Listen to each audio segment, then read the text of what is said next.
Have you ever wondered what you'd actually do when everything breaks down? I mean, really stops working.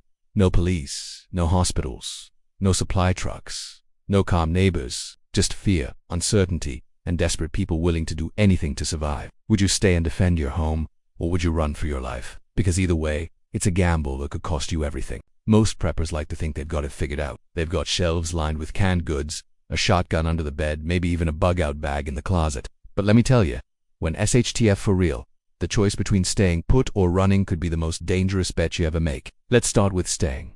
Bugging in sounds ideal. You know, your house inside and out. You've fortified your doors, reinforced your windows, stocked up on food and water. Maybe you've even drilled your family on emergency plans. But what happens after the first week? When the power is out, the tap runs dry, and there's no garbage pickup. Trash piles up, the smell of old meals and human waste grows stronger, and disease starts creeping in faster than any looter. The real killer, though, is isolation. You start off strong, confident, watching the street from your window, weapon nearby. But days turn into weeks, you get sloppy. You argue more with your family. Tensions rise, depression sets in, paranoia takes hold. Every shadow becomes a threat. Every sound outside makes your heart pound. Your kids start crying at night, and you wonder how long you can keep them quiet if someone decides to kick in the door. Now think about the alternative. Running, bugging out feels exciting in theory. You've got that high-speed backpack packed with gear, water filters, maps, maybe a sidearm. But once you step out that door, reality hits hard. Roads could be jammed, checkpoints could pop up. If people see you walking with a pack, they'll know you have something worth taking. You'll be exposed to the weather, injuries, dehydration, sleeping on dirt, trying to stay warm, constantly on alert. It gets even more complicated when you have a family.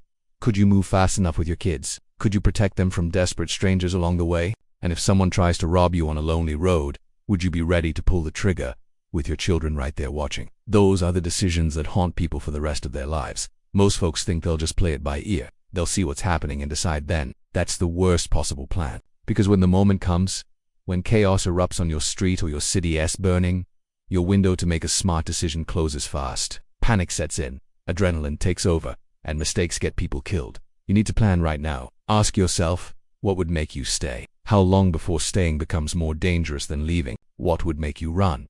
Where exactly would you go? How many alternate routes do you know that avoid major roads? Have you practiced walking those routes under stress, carrying a pack? And here's the twist most preppers missed.